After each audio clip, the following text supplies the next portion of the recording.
Jika kita ingin mengalami mujizat dari Tuhan, kita harus berhenti bersungut-sungut dan mengeluh ketika hidup kita tampak sulit atau tidak sesuai harapan.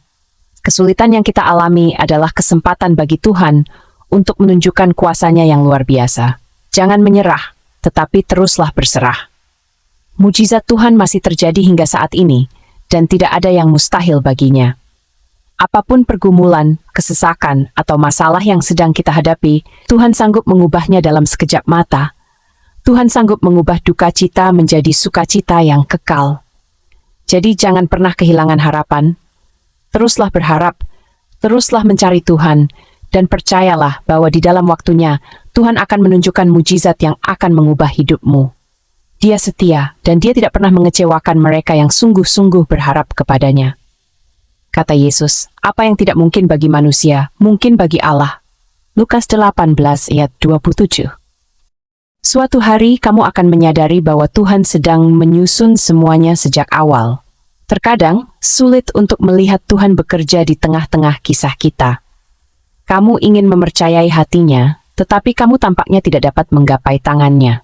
Inilah pengingat bahwa Dia belum selesai dengan kamu. Apa yang mungkin tampak seperti ketidakaktifan Tuhan bukanlah ketidakmampuannya. Dia mampu. Seperti yang tertulis, sebab bagi Allah tidak ada yang mustahil. Shalom sahabat-sahabat yang terkasih. Kita akan merenungkan betapa dalamnya kasih Allah bagi kita melalui dua ayat yang sangat kuat dan penuh makna. Ayat pertama adalah Roma 6 ayat 23, yang menunjukkan perbedaan yang tajam antara konsekuensi dosa dan anugerah Allah yang menyelamatkan.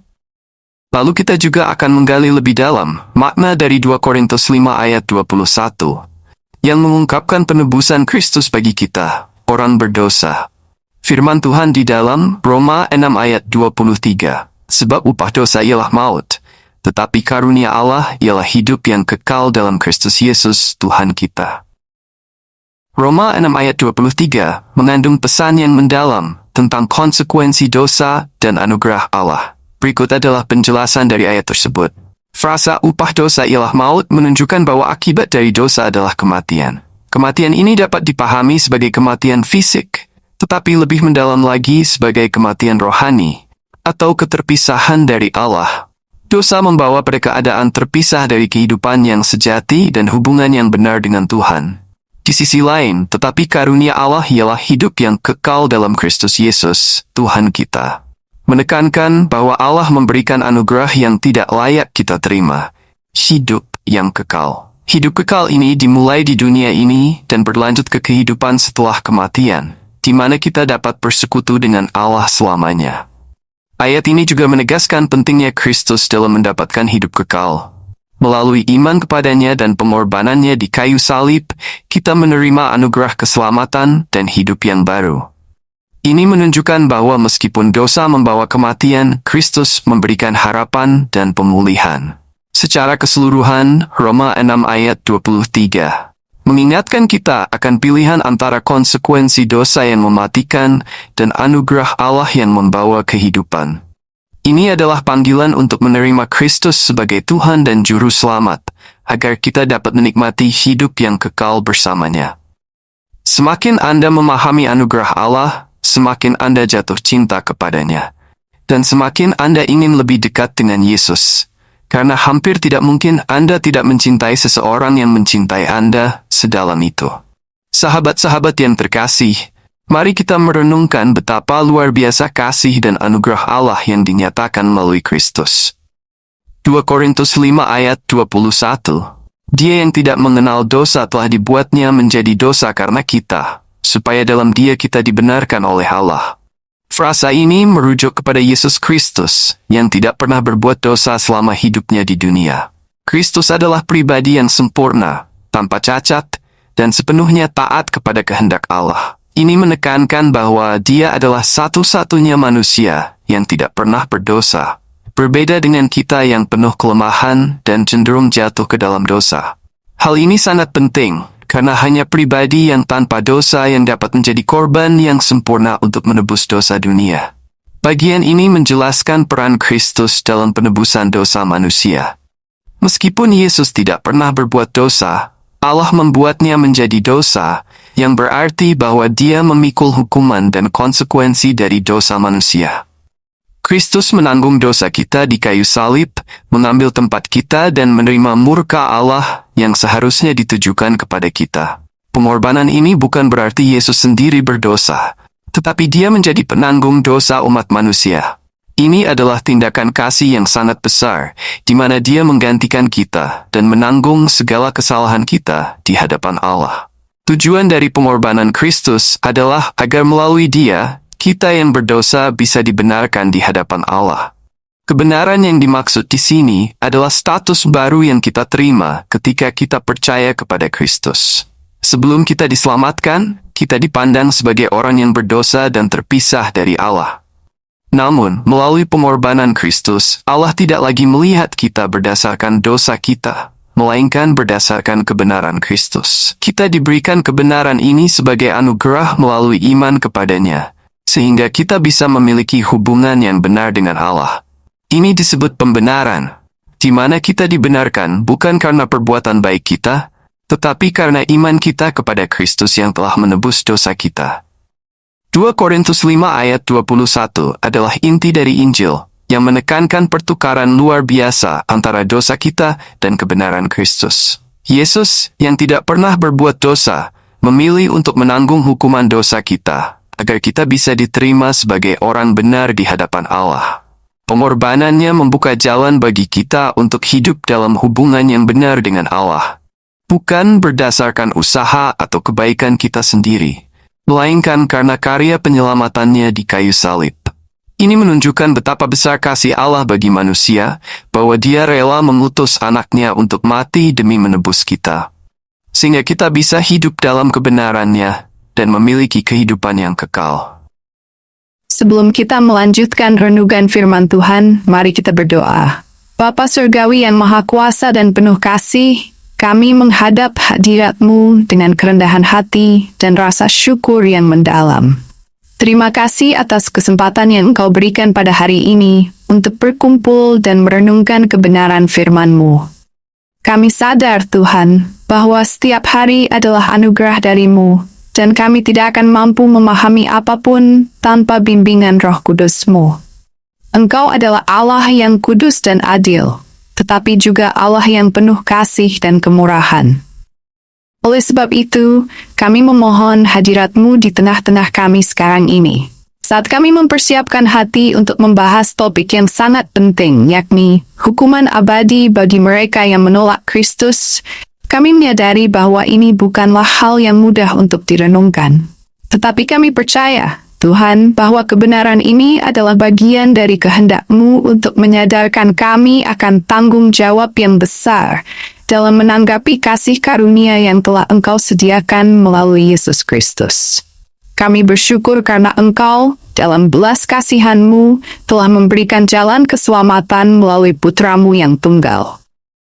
Ya Tuhan, kami memohon kepadamu agar Engkau memberikan kami hikmat dan pengertian yang datang dari Roh Kudus. Buka hati dan pikiran kami, agar kami dapat menerima kebenaran firman-Mu dengan rendah hati. Tolong kami untuk tidak hanya menjadi pendengar firman, tetapi juga pelaku yang setia. Kami sadar bahwa tanpa kasih karunia-Mu, kami tidak mungkin memahami kedalaman dan pentingnya setiap keputusan yang kami ambil dalam hidup ini, terutama keputusan untuk menerima atau menolak keselamatan yang Engkau tawarkan. Bapa, kami juga memohon agar Engkau mengampuni kami jika di dalam perjalanan hidup kami, ada saat-saat di mana kami tidak sungguh-sungguh dalam menghidupi iman kami, atau mungkin ada waktu-waktu di mana kami mengabaikan panggilan-Mu.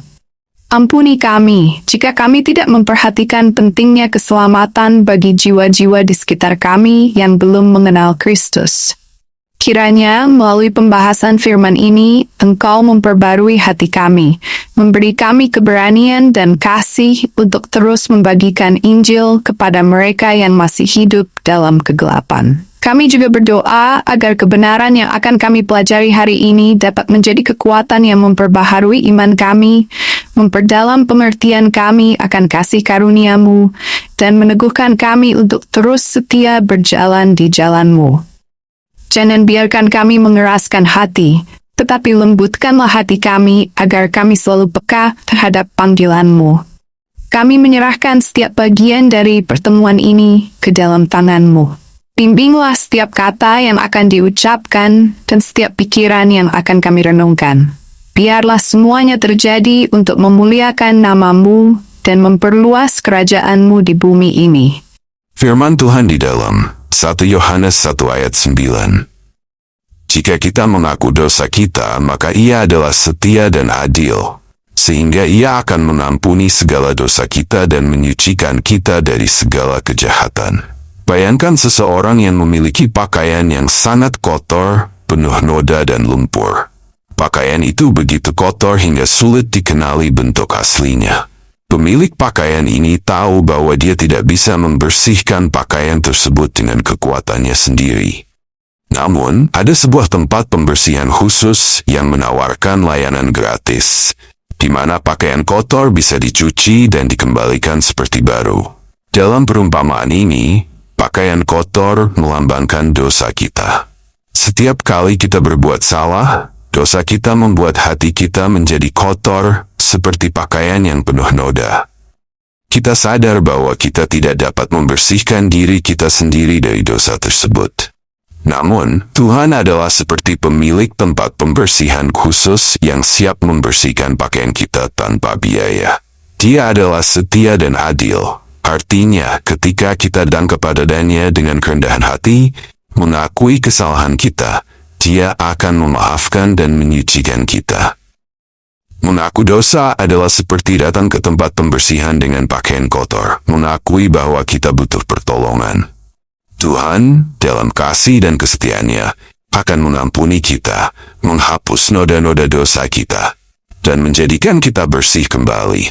Sama seperti pakaian yang setelah dibersihkan kembali menjadi indah, demikian juga hidup kita setelah diampuni Tuhan, menjadi bersih dan disucikan dari dosa. Ini adalah janji Tuhan yang penuh kasih. Jika kita mengaku dosa kita, Dia tidak hanya mengampuni, tetapi juga menyucikan, membuat kita kembali murni di hadapan-Nya. Seperti yang tertulis di dalam Mazmur 103 ayat 12, sejauh timur dari barat, demikian dijauhkannya daripada kita pelanggaran kita. Ayat ini mengingatkan kita akan betapa besar kasih dan pengampunan Tuhan. Ketika Tuhan mengampuni dosa-dosa kita, Dia menjauhkan dosa-dosa itu sejauh timur dari barat. Sebuah gambaran bahwa dosa kita dihapuskan selamanya dan tidak diingat lagi. Saudara-saudari yang dikasihi Tuhan, ayat terakhir di renungan hari ini terdapat di dalam Yesaya 1 ayat 18. Marilah, baiklah kita berperkara, firman Tuhan. Sekalipun dosamu merah seperti kirmizi akan menjadi putih seperti salju, sekalipun berwarna merah seperti kain kesumba, akan menjadi putih seperti bulu domba. Ayat ini menggambarkan panggilan Tuhan untuk datang kepadanya.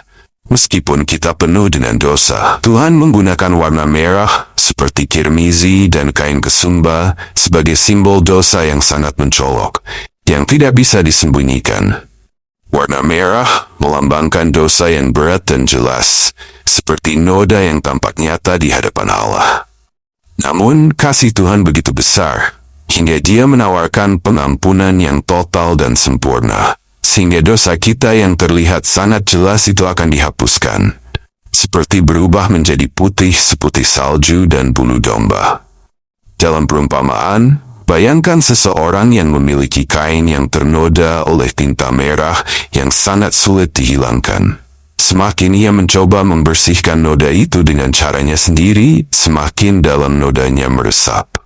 Tetapi ketika kain itu diserahkan kepada seorang ahli yang tahu cara membersihkannya dengan sempurna, noda tersebut dapat hilang sepenuhnya, membuat kain itu kembali seperti baru.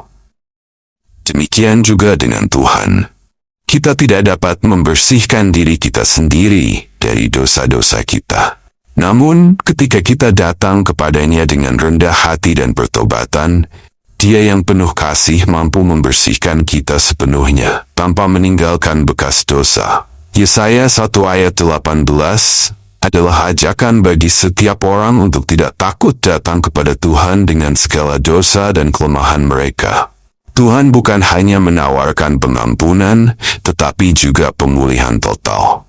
Dia ingin mengubah hidup kita, menyucikan kita, dan memberikan kita kesempatan untuk memulai lagi dengan hati yang bersih. Kasih-Nya tidak terbatas pada kesalahan kita, tetapi selalu menawarkan harapan dan pembaruan. Seberapapun dalamnya dosa kita, Tuhan menjanjikan bahwa melalui pertobatan dan pengakuan, dosa kita akan diampuni dan kita akan dijadikan baru di hadapan-Nya. Ini adalah pengingat bahwa kasih karunia-Nya selalu lebih besar daripada dosa kita, dan tidak ada dosa yang terlalu berat untuk diampuni oleh Tuhan. Saudara-saudara yang terkasih, renungan kita hari ini telah mengingatkan kita akan betapa besar kasih dan anugerah Allah yang dinyatakan melalui pengorbanan Yesus Kristus. Melalui firman-Nya, kita diajak untuk terus hidup dalam pertobatan dan berjalan dalam kebenaran-Nya. Ingatlah bahwa tidak ada dosa yang terlalu besar untuk diampuni oleh Tuhan, asalkan kita datang dengan hati yang tulus dan mengakui kesalahan kita. Semoga firman Tuhan yang telah kita renungkan hari ini menjadi sumber kekuatan dan pengharapan bagi kita semua. Dan kiranya hidup kita senantiasa mencerminkan kasih dan kebenaran Kristus. Jangan pernah lelah untuk terus mendekat kepada Tuhan, karena Dia selalu setia dan adil, serta siap memulihkan dan menyucikan kita. Tetaplah berpegang teguh pada iman, berjalan dalam kasih-Nya, dan jadilah terang bagi dunia di sekitar kita. Tuhan Yesus memberkati kita semua. Amin. Mari kita berdoa. Bapa Surgawi yang penuh kasih, kami datang dengan penuh rasa syukur atas segala penyertaan-Mu dalam renungan firman-Mu hari ini. Kami berterima kasih karena Engkau telah memberikan kesempatan kepada kami untuk mendengar, merenungkan, dan menyerap kebenaran firman-Mu. Engkau adalah Allah yang setia, penuh kasih dan pengampunan, yang senantiasa mengarahkan hati kami kepada jalan yang benar. Tuhan, setelah mendengarkan firman-Mu, kami memohon agar kebenaran ini tidak hanya tinggal di dalam pikiran kami, tetapi juga menjadi nyata dalam kehidupan kami. Jadikan firman-Mu sebagai pelita bagi setiap langkah kami, menuntun kami dalam kegelapan dunia ini. Berikan kami kekuatan untuk terus hidup sesuai dengan kehendak-Mu, meskipun tantangan dan godaan seringkali datang menghampiri. Kami sadar ya Tuhan, bahwa kami seringkali jatuh dan lemah, tetapi kami percaya bahwa kasih-Mu tidak pernah meninggalkan kami. Tolonglah kami untuk selalu datang kepadamu dalam kerendahan hati, mengakui segala dosa dan kesalahan kami, karena kami tahu bahwa Engkau adalah Allah yang setia dan adil, yang selalu siap mengampuni dan menyucikan kami. Tuhan, penuhi hati kami dengan damai sejahtera-Mu, dan jadikan kami alat kasih-Mu bagi orang lain. Biarlah hidup kami memancarkan terang Kristus dimanapun kami berada, sehingga nama-Mu dipermuliakan melalui setiap tindakan dan perkataan kami. Kami serahkan setiap rencana, harapan, dan pergumulan kami ke dalam tangan-Mu, karena kami percaya bahwa Engkau adalah Allah yang memegang kendali atas hidup kami. Berkatilah setiap orang yang telah mendengarkan firman-Mu hari ini, agar kami semua dapat mengalami pembaharuan hidup yang sejati melalui Roh Kudus-Mu. Sertailah kami dalam setiap langkah ke depan, dan jangan biarkan kami berjalan sendiri, tetapi biarlah tangan kasih-Mu yang menuntun kami. Dalam nama Yesus Kristus, Tuhan dan Juru Selamat kami mengucap syukur dan memohon segala berkat-Mu. Amin. Terima kasih sudah menyaksikan dan mengikuti renungan firman Tuhan hari ini. Kami berharap pesan dari firman Tuhan dapat menguatkan, menginspirasi, dan membimbing Anda dalam kehidupan sehari-hari. Jangan lupa untuk like video ini, subscribe ke channel kami, dan aktifkan lonceng notifikasi agar Anda selalu mendapatkan update renungan terbaru. Dukungan Anda sangat berarti untuk memperluas jangkauan pelayanan ini, sehingga lebih banyak orang dapat mendengar firman Tuhan dan mengalami kasih-Nya. Kami juga mengundang Anda untuk meninggalkan komen di bawah tentang apa yang paling berkesan bagi Anda dari renungan hari ini. Atau jika Anda memiliki permohonan doa, silakan bagikan. Kami akan dengan senang hati berdoa bersama Anda. Mari terus bertumbuh dalam iman dan tetaplah semangat dalam mengikuti Tuhan. Sampai bertemu di renungan berikutnya. Dan semoga kasih serta damai sejahtera Tuhan selalu menyertai Anda. Tuhan memberkati.